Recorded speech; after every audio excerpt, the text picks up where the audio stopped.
வெள்ளிக்கிழமை நைட்டு எல்லோரும் வைகை ஆற்றுக்கு போயிட்டோம். ஏன்னா அப்பா சக்தி கரகம் எடுக்கிறாங்க. ஸோ ஒரு சில பேர் பால் குடம், ஒரு சில பேர் அக்னி தீச்சட்டி எடுக்கிறாங்க. அதுக்காக வைகை ஆற்றுக்கு போய் ஒரு பக்கம் அலங்காரம் நடந்துச்சு, ஒரு பக்கம் எங்களோட அட்டுகாலியம் நடந்துச்சு. என்னென்ன வடை வாங்கி சாப்பிட்றது, டீ குடிக்கிறது, அந்த மாதிரி இருந்துச்சு. அப்பா வந்து சக்தி கரகம் எடுக்கிறவங்கள மேலே ஃபுல்லாக சந்தனம் பூசி மாலை போட்டு வச்சுக்கிருந்தாங்க. அப்பாவுக்கு பயங்கர சாமியாட்டம் வந்துருச்சு. அப்பாவுக்கு முனியாண்டி இறங்குறனால ரொம்ப துடியாக இருந்தாங்க. அவங்க அப்பா சாமி ஆடும்போது அவங்க ஆடுறாங்களோ இல்லையோ சுற்றி உள்ளவங்களுக்கு ஒரே வைப்ரேஷனாக இருந்துச்சு. அதை என்ன சொல்கிறது, அந்த புல்லரிக்கு சொல்லுவாங்க, அந்த மாதிரி நிலைமையில் இருந்த எல்லாருமே நல்லபடியாக அப்பாவுக்கு கரகம் தலையில் வச்சு மேலே கூட்டி வந்துட்டோம்.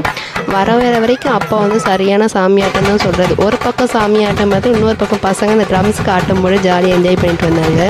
நல்லபடியாக ரீச் ஆகிட்டோம் கோயிலுக்கு. கோயிலில் வந்து சாம பூஜை நடத்துனாங்க. ஏன்னா பால் வந்து அபிஷேகம் பண்ணிவிட்டு கரெக்டாக ஒரு 1:45 போல் பொங்கல் வச்சு மன திருப்தியாக சாமி கும்பிட்டு முடிச்சிருந்தோம். இது வந்து முனியாண்டி கோயில் நடந்தது தெற்கு வாசல். நெக்ஸ்ட் வீடியோ பார்க்கலாம்.